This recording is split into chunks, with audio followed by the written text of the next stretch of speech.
Mariana de Austria fue una figura fundamental en el mapa político europeo del siglo XVII. Primero como reina consorte del rey Felipe IV y nexo de unión entre las dos ramas de la Casa de Austria. Y tras la muerte del monarca, en 1665, como reina regente durante la minoría de edad de su hijo Carlos II, que contaba entonces con apenas 3 años de edad. Fuertemente cuestionada en sus funciones políticas, la construcción de una imagen de poder legítimo que mostrara estabilidad y continuidad política y al mismo tiempo fortaleciera su autoridad en la corte se convirtió en una cuestión esencial. Las colecciones del Museo del Prado ejemplifican de manera muy elocuente la evolución de la imagen de esta reina, que llegó a convertirse en la mujer más poderosa de la monarquía hispánica al asumir la regencia en 1665. Un relato que comienza con los retratos prenupciales realizados por Frank Luix y enviados desde Viena a Madrid en el contexto de las negociaciones matrimoniales de la joven princesa. Continúa con el icónico retrato de Velázquez, que la presenta como reina consorte, y cambia radicalmente en las obras de Carreño de Miranda o Herrera el Mozo, que la muestran como reina regente viuda. Esta narración culmina en las representaciones finales que nos ofrece Ricci en su auto de fe, donde se unifican magistralmente las facetas política y devocional de la reina madre viuda. Como veremos a continuación, este extraordinario conjunto nos acerca a las estrategias iconográficas empleadas por Mariana de Austria para construir su imagen regia, legitimar y fortalecer su posición política y difundir su poder entre las cortes europeas del barroco.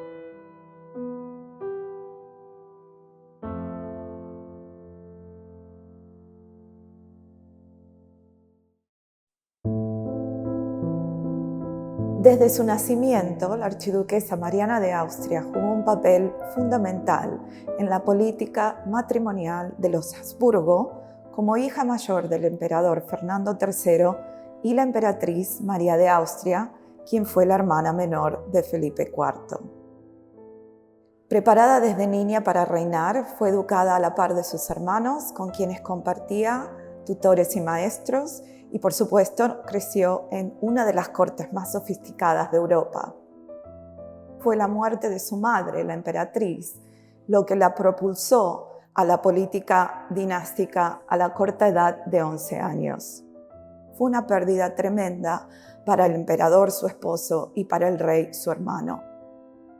En cuanto se enteró de la muerte de su hermana, Felipe pidió la mano de Mariana para su hijo mayor, el príncipe Baltasar Carlos, para mantener los lazos dinásticos. En verdad, el matrimonio se concretó en el tiempo que tardaron las cartas cruzar el continente. Los ministros de Felipe IV, en consulta de Consejo de Estado, por ejemplo, agradecieronle profundamente por el matrimonio que había concretado y afirmaron que la archiduquesa sería el vivo retrato de la señora emperatriz y que con su educación se la podría considerar como natural de estos reinos. Las comparaciones contemporáneas entre Mariana y su madre, la emperatriz, deben verse no solo por la realidad, pero sino también por su simbolismo político. En Viena, el matrimonio fue anunciado estratégicamente al concluir las elaboradas exequias en honor de la emperatriz María. Las circunstancias, sin embargo, catapultaron a Mariana al papel de reina mucho más rápido de lo que se esperaba. El príncipe Baltasar Carlos murió repentinamente solo unos meses después de contraído el compromiso, y el emperador, sin perder un momento, escribió al rey y ofreció la mano de su hija como esposa del rey en la misma carta en que le dio el pésame por la muerte del príncipe.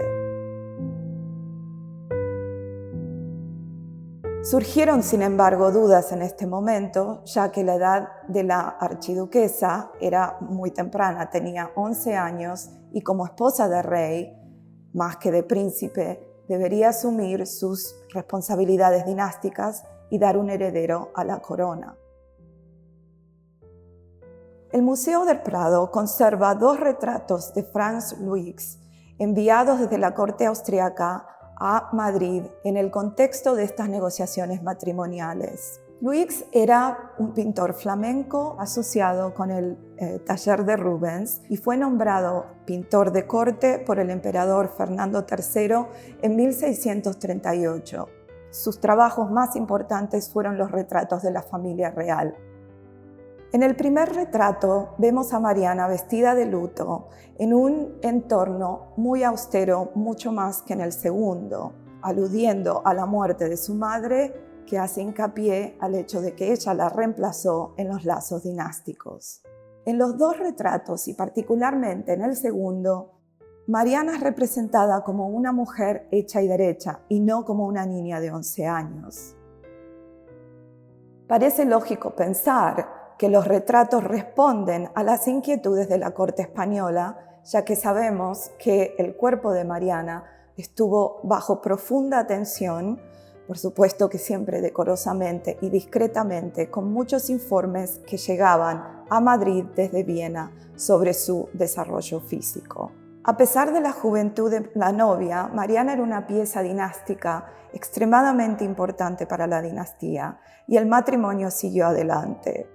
Se anunció oficialmente a principios de 1647, solo 8 meses después de la muerte de su madre y solo 3 meses después de la muerte del príncipe.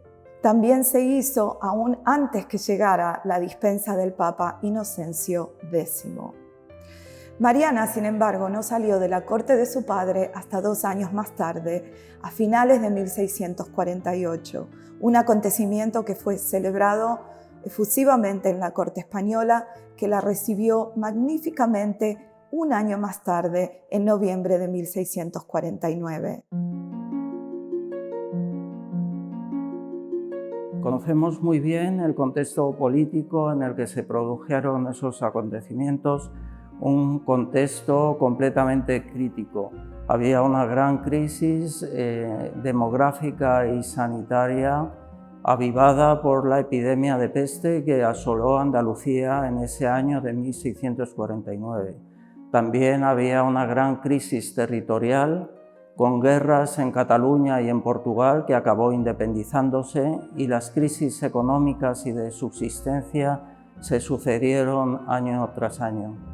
También conocemos bien el contexto familiar y personal, en parte por testimonios ajenos a la familia real, como Jerónimo de Barrionuevo, a través de cuyos escritos se infiere las dificultades de Mariana para integrarse en su nueva realidad española. Otra fuente, esta vez más cercana e íntima, es el epistolario que se intercambió entre Felipe IV y la condesa de Paredes de Navas. La condesa había sido confidente de Isabel de Borbón y aya de la infanta María Teresa, y una vez que enviudó ingresó en el convento mercenario de Malagón.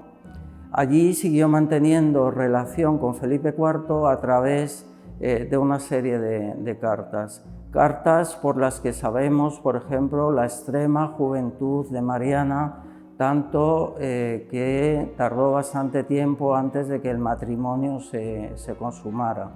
Felipe IV también nos habla de la afinidad entre Mariana y su prima, la infanta María Teresa, pero sobre todo Felipe IV nos habla de la simpatía y el amor que le suscitaba a su nueva esposa. De hecho, en varias ocasiones comenta que él se sentía más galán que marido, dice, de Mariana. Igualmente, Felipe IV informa a la monja del nacimiento de la infanta Margarita y de hasta qué punto ver cómo su nueva hija se desarrollaba constituía una ocasión de gozo. La llama bufona o la llama sabandija de manera simpática, aludiendo a su vivacidad. Y sabemos también, en un contexto más general, hasta qué punto este grupo de 3 mujeres constituía para él un factor de gozo. En 1653 confiesa Felipe IV a la condesa de Paredes de Nava hasta qué punto el único alivio entre tantos sinsabores como tenía el rey en ese momento era lo que él llamaba la trinca, es decir, Mariana, María Teresa y Margarita, pero sería inútil buscar en el retrato de Velázquez huellas de esa situación, porque como no podía ser menos, en su obra, como en cualquier retrato de la corte española, primaba aquello que podríamos llamar el cuerpo institucional sobre la realidad personal del retratado. Nada explicita en este retrato que estemos ante una reina. De hecho, el contexto retórico y el lujo indumentario es similar a los retratos que Velázquez pintó de su prima, la infanta María Teresa, o incluso de su hija, la infanta Margarita. En ocasiones se han confundido retratos velazqueños de Mariana con los de su prima y viceversa.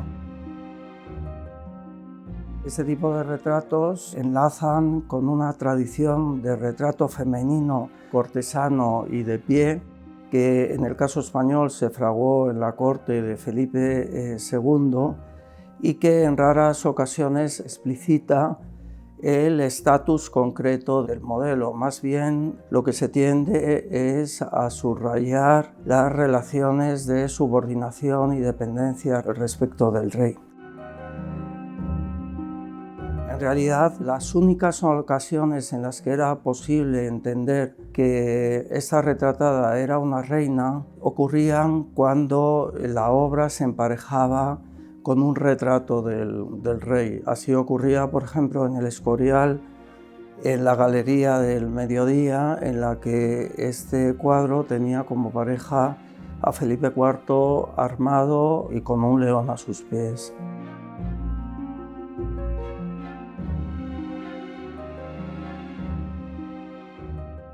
La imagen de Mariana de Austria cambia drásticamente tras la muerte de Felipe IV. Los vestidos opulentos y las joyas con las que la retrató Velázquez van a dar paso al hábito monjil propio de las viudas de alta alcurnia. Este va a ser un periodo convulso para la monarquía hispánica, ya que cuando muere Felipe IV, siendo Carlos II todavía niño, y es Mariana la que queda a cargo de todos los territorios del imperio como regente. En este contexto, va a surgir la necesidad de promover y configurar una nueva imagen de poder que refleje la nueva posición de la reina en la corte. El encargo de crear una serie de retratos regios que refleje la posición de Mariana como regente, como madre y como viuda va a recaer en Juan Bautista Martínez del Mazo, yerno y discípulo de Velázquez y pintor de cámara desde 1661. Existen varias versiones del retrato de Mazo, siendo la más temprana la que se encuentra hoy en la National Gallery de Londres, fechada en 1666. Todas las versiones del retrato son bastante parecidas. Se nos presenta a Mariana dentro del Salón de los Espejos del antiguo Alcázar de Madrid, sentada en un sillón de terciopelo a modo de trono con una petición en la mano. En sus retratos de juventud, Mariana lleva broches, pulseras, colgantes y anillos, pero aquí el anillo de casada es su único adorno. Este anillo, junto con el perro que se encuentra a sus pies, un símbolo tradicional de la fidelidad en el arte, van a ser referencias al difunto Felipe IV, que habita el retrato aunque no esté presente. Esta idea se refuerza por la inclusión de una de las esculturas de la serie de los 7 planetas de Jacques Jongeling, en este caso la representación de la Luna, ya que a Felipe IV se le denominaba en la época como al Rey Sol, y por eso Mazo va a establecer un paralelismo entre la Luna y Mariana. Quizás una de las cosas más curiosas del retrato es lo que se vislumbra más allá del cortinaje. Se nos presenta una escena de carácter doméstico ambientada en la sala ochavada del Alcázar, donde Carlos II aparece acompañado de un séquito de damas de compañía. Una de las damas le está ofreciendo al rey un búcaro de agua, lo que nos traslada inmediatamente a las Meninas de Velázquez, donde en la escena central del cuadro una menina se agacha para ofrecerle a Margarita un búcaro. Por eso Mazo establece un paralelismo directo entre el retrato de Mariana y la obra maestra de Velázquez, y precisamente va a repetir este esquema compositivo en otro retrato de la infanta, coetáneo al de Mariana, donde también aparece en segundo plano el rey con su séquito, aunque esta vez a Carlos II se le representa con el emblema de la Orden del Toisón de Oro y el bastón de mando que le marca como capitán general del ejército. La inclusión de Carlos II en estos retratos no es casual.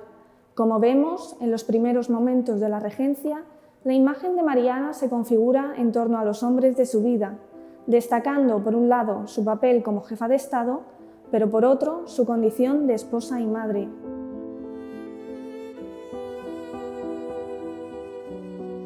La iconografía de Mariana evolucionó en función de las necesidades políticas de la monarquía hispánica, pero por lo general, durante la regencia se le va a representar siguiendo el modelo de mazo de la reina sedente en traje de luto dentro del Alcázar de Madrid.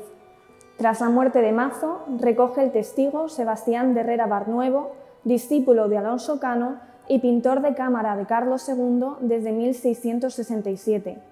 Son pocas las obras de este pintor que han llegado hasta nuestros días, pero conservamos varios retratos del rey de Carlos y Mariana. En este retrato doble, el rey, todavía niño, ya no aparece en segundo plano, sino que comparte protagonismo con su madre, que aparece sentada atendiendo peticiones y sujetando un par de miniaturas de personajes que no se han identificado con certeza. Los retratos de Barnuevo tienen una fuerte carga simbólica, incluyendo elementos como el águila imperial o el león, ambos representativos de la Casa de Austria, y sus retratos van a tener un fuerte carácter propagandístico y van a contribuir a la idea de continuidad dinástica que servirá como modelo para pintores posteriores. Este dibujo de Francisco de Herrera el Mozo presenta a Mariana de Austria como regente y como tutora. Podemos fijar un arco temporal entre 1665 y 1675, que es cuando la regente intenta reafirmar su imagen de autoritas, en un momento en el que la competencia con el poder de don Juan José de Austria era evidente. Y Herrera lo magnifica subrayando el ángel volando con la trompeta de la fama, coronando a la regente con una corona de laurel. Y algo muy interesante, el movimiento de lo que es la guadrapa del caballo, el manto, ese efecto gracias a la técnica del lápiz, que es una evidencia muy clara en los dibujos de Herrera el Mozo, cómo maneja el lápiz, y la relación con el modelo iconográfico de Sebastián Bourdon que ve en el Alcázar. Precisamente es Cristina de Suecia, ¿no?, el modelo que está intentando repetir Herrera el Mozo en esta obra de Mariana.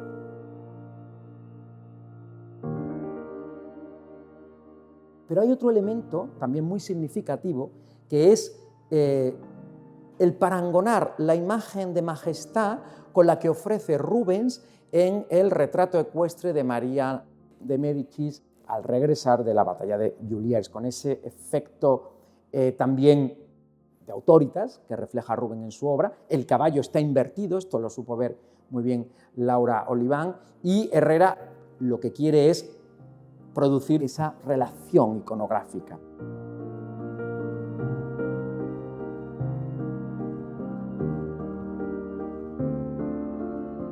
La obra muestra además el deseo de Herrera de agradar a la regente, se reafirma evidentemente el deseo de ascender de Herrera el Mozo, y nada mejor que presentarla como una regente que manifiesta su autoridad y su poder regio.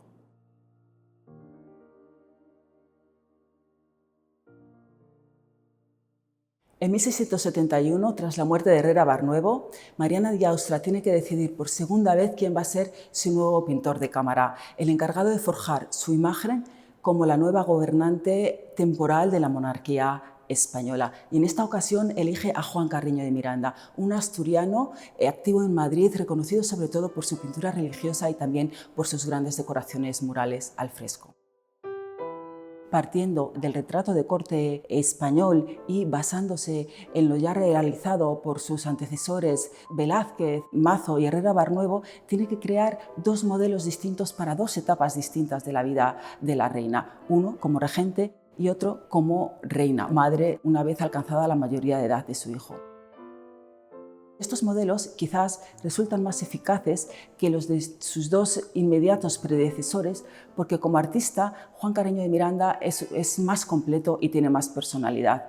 Por un lado, tiene la alta capacidad técnica de mazo. Por otro, sabe dotar a sus obras de la carga simbólica y de la imaginación que ha demostrado Herrera. Y además suma a todo esto el conocimiento profundo de la retratística de Velázquez, de Rubens y de Van Dyck para crear una imagen elegante y sobria de la monarca.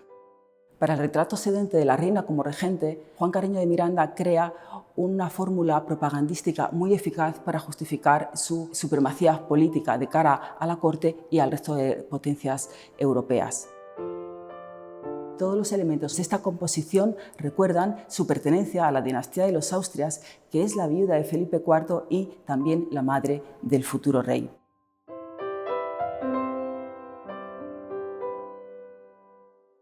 Carreño de Miranda mantuvo las novedades iconográficas que habían introducido Herrera Barnuevo y Martínez el Mazo, empleando una nueva fórmula que tendrá el espacio como protagonista. El lugar elegido será el Salón de los Espejos, pero esta vez madre e hijo aparecen representados en ángulos distintos y en lienzos diferentes. Para comprender el significado de estas imágenes es necesario enclavarlas en el momento cronológico en el que se realizan, y esto nos ayudará a entender por qué se conciben como dos imágenes conjuntas, aunque realizadas en lienzos distintos. La fecha es 1671, justo el momento en el que Carlos cumple 10 años. Para entonces, según expresaba Felipe IV en su testamento, se debía empezar a enseñar al rey en el oficio del despacho para ir aprendiendo poco a poco lo que sería luego su trabajo como rey. De esta manera vemos a Carlos junto a su madre, ella trabajando, atendiendo asuntos de Estado, actuando como modelo, como referente para su hijo. Pero no solo eso, en este Salón de los Espejos había retratos de Carlos V, Felipe II, Felipe III, Felipe IV, que actuaban como modelos de conducta. Para Carlos, los referentes eran, por un lado, su madre y por otro, los reyes de esta dinastía. En 1671, Carreño de Miranda inicia la realización de estas obras. Realiza 8 parejas de retratos entre el 71 y el 77 en las que introduce pequeñas variaciones. Esta pareja que tenemos aquí en el Prado es una de ellas. Entre 1671 y 74 veremos que Carlos II aparece siempre representado de pie, de negro, de seda negra, portando el toisón de oro en su pecho, ciñendo su espada y sosteniendo con su mano izquierda un memorial doblado que hace referencia, alusión a sus obligaciones futuras como gobernante. Es interesante fijarse cómo en los espejos que vemos en la parte superior del lienzo aparecen reflejadas 2 obras. Una de ellas es Felipe IV a caballo, realizado por Velázquez, y la otra es Ticio, de Tiziano. La primera apunta a la legitimidad de Carlos II para asumir el poder, un poder que le venía dado por la figura de su padre. La segunda, Ticio, una obra encargada por María de Hungría para decorar la gran sala del Palacio de Vinch, tiene un mensaje político también rotundo, el mismo por el que fue concebido: enseñar, avisar de las consecuencias que implica desobedecer el poder imperial. En el caso de Mariana, la encontramos interrumpida mientras atiende asuntos de Estado, sentada junto a su bufete en este Salón de los Espejos, que, como hemos dicho, es un espacio plagado de elementos simbólicos. Elementos como las águilas broncíneas que adornan los espejos o los leones que sostienen los bufetes. Ambos aparecían ya en la imagen de Carlos y ambos son emblema de la monarquía hispánica y del imperio. Pero nuevamente nuestra atención debe dirigirse a los cuadros que aparecen al fondo. En este caso, Judith y Holofernes de Domenico Tintoretto y Felipe II ofreciendo al infante don Fernando al cielo en conmemoración de la victoria de Lepanto.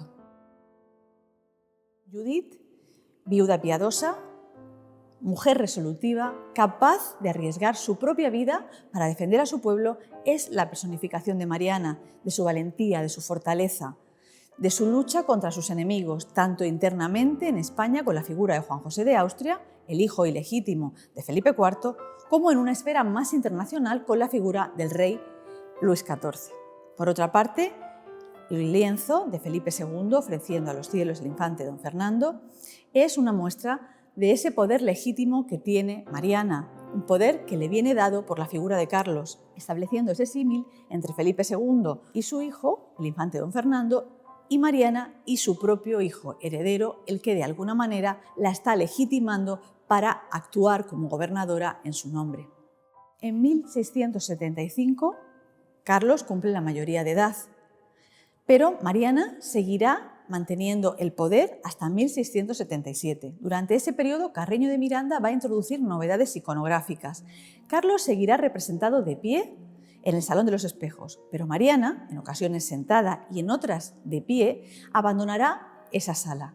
Ya no será representada en el Salón de los Espejos, en el espacio desde donde la reina administraba simbólicamente el poder.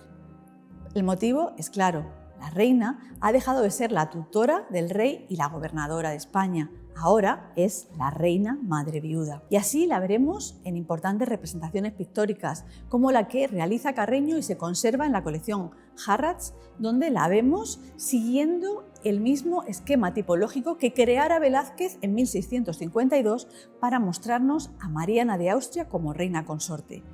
Han pasado más de 20 años, pero el modelo tipológico es el mismo, el que creara Velázquez, que nos remite y que pone en paralelo a la reina consorte y a la reina madre viuda.